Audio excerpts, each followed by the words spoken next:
24/7.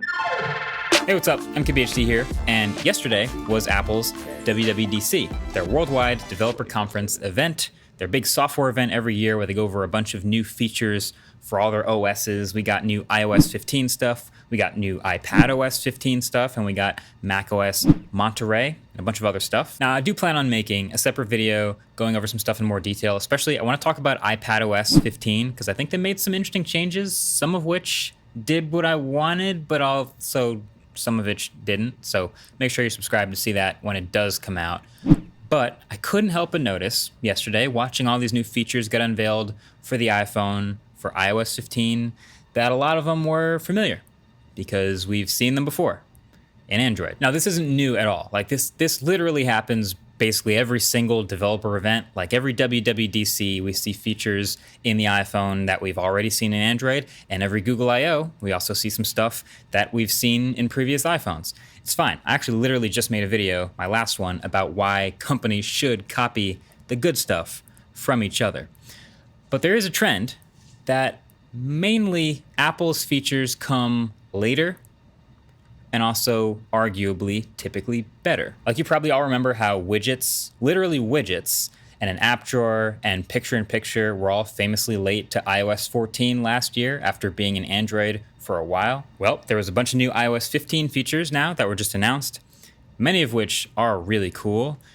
Also, many of which have been in Android for a while, just slightly different. So I think iOS's new live text feature is like the perfect example of this. Okay, so live text takes any image in your gallery or in the camera, recognizes any text inside of it, and then just lets you long press to copy and paste that real life text anywhere else you want. Feels kind of like magic if you can just lift handwritten text or printed text and labels, etc., and take them, put them anywhere else in any other app. If you took a picture of a business with a sign out front, you can long press the text on that sign and look them up or call their phone number. And it'll even do some more complex image recognition where if you take a picture of a pet or something, it'll recognize that it's a dog. You can long press the dog and it'll tell you what breed of dog it is.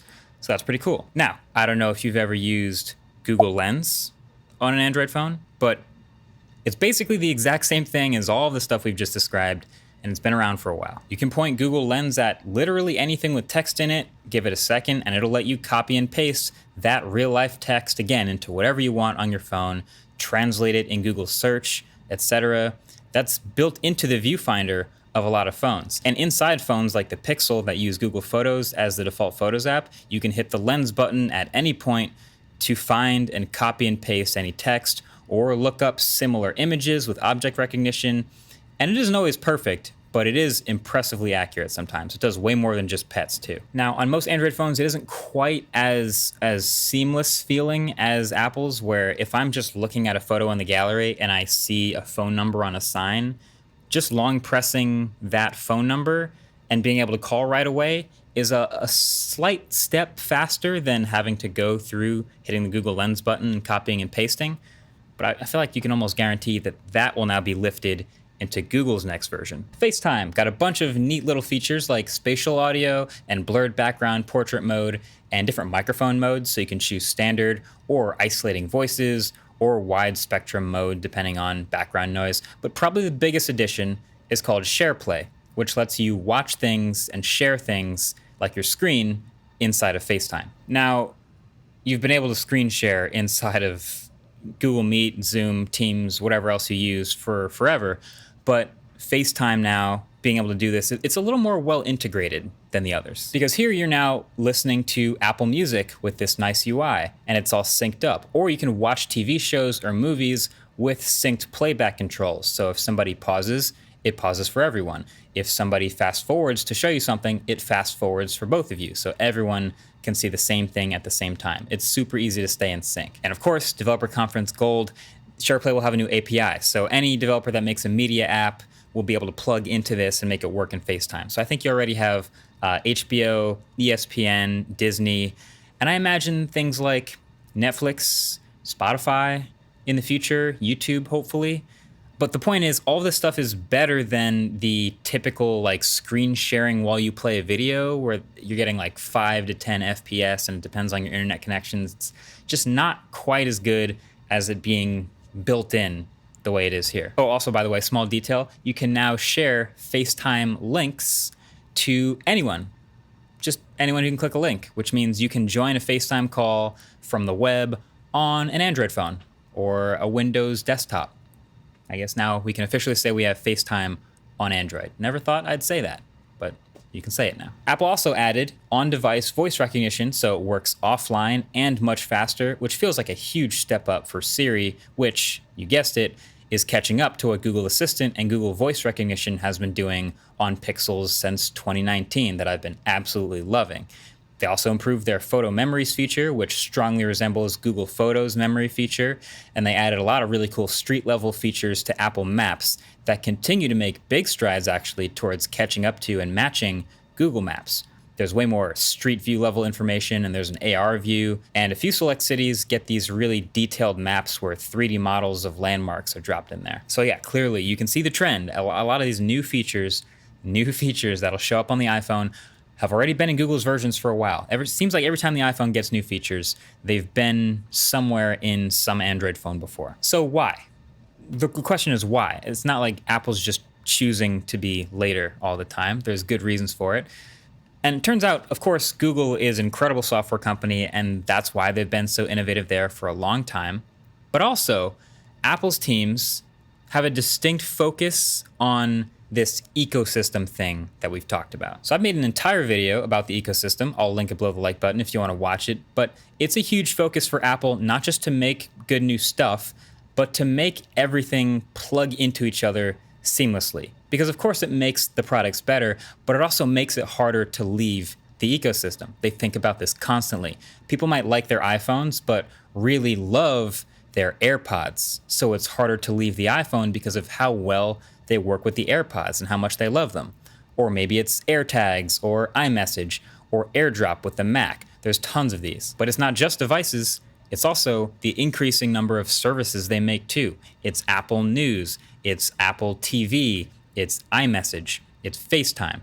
So while Google's teams can be ridiculously innovative because their teams are a little more siloed and they get to work sort of without the constraints of having to talk to each other all the time, they will often churn out amazing, incredible new features that just don't talk to anything else. Meanwhile, Apple's teams, even if they have the exact same idea at the exact same time as Google's teams, they will often have this constraint of having to work with the rest of the ecosystem and plug into as many different things as possible, which often multiplies the amount of time needed to make the thing work. But the end result is typically something that's got some functionality or some plugs that the other versions don't. So with notifications, for example, Android notifications have just been better than iOS's since the beginning of time, just facts. But iOS 15 did get some new notification stuff, and one of the newest features I really liked is called focus modes. And this is sick. So as someone who likes customization, it kind of feels like multiple profiles on your iPhone, or at least as close as they've ever gotten to it. So you can set your phone to do not disturb mode or sleeping mode or personal or work mode. And when your focus mode is set to work, for example, you only get notifications from your work apps and your work contacts. And when it's set to personal, it grays out all of your work apps and work contacts and has a separate set of things you can do. And you can even set a new home screen for your non-work focus mode. Now, there have been some Android phones with like a work profile mode, and that's not super new. But the cherry on top now is when you set that focus mode on your iPhone, all of the other iCloud devices also now will switch to that same work focus mode and have that same restriction. So you set it on your iPhone at some time, can be triggered by a time of day or location or whatever. Then your iPad, your Mac, your watch, everything is now also locked to that same set of restrictions. And your iMessage status will also now show as in work focus mode to everyone that usually connects with you over iMessage. So that's a lot of extra work to make all of that work, but now, hey, everything's working together as you'd expect it to. You saw how they tied iMessage into Apple News, where if someone sends you an article in Messages, it'll appear in the For You section of the Apple News app. Like, I don't see Google adding seamless integration between Google Messages and Google News. I mean, maybe they will eventually, but those apps and those teams that make them don't really seem to work together at all. That continuity feature you saw of dragging your cursor from your Mac to your iPad back and forth seamlessly and literally dragging and dropping files between them, that is one of the coolest, slickest ecosystem flex features I think I've ever seen. And I don't know how many years we would have to wait to see Google doing that with a Chrome OS laptop and an Android tablet, but I wouldn't hold my breath. That's just one of the things that Apple does so well that they take extra time for, but that ends up being really great. Dieter from The Verge did a really great video recently you should watch on how Apple's sort of been laying the groundwork for stuff like that over the years. But the bottom line is, it's what we've come to expect, so yeah, we wait for it. So that's just a fun theme I figured I would highlight. Also, if you've been hanging out in the official MKBHD Discord, you already know this, but we've been chatting over all the new stuff that Apple's announced at WWDC. If you haven't already joined over there, I'll leave a link below. And also, I'm gonna host a Discord stage channel event in our Discord today, this afternoon. I'll put a time below, and I'll have some YouTube friends in there, and we'll talk about some of these WWDC announcements, but also the themes of like which features we saw in Android and in places we've seen before versus what's new in iOS 15 and on the iPad. It'll be fun. We should hang out. We should chat over there. But also for those of you in the YouTube comments section, let me know this. Do you have a preference between super innovative, new bleeding edge features versus a little bit later, but a little bit more well-polished or plugged-in features? Let me know what you think of that. Okay, either way, that's been it. Thanks for watching. Catch you guys in the next one. Peace.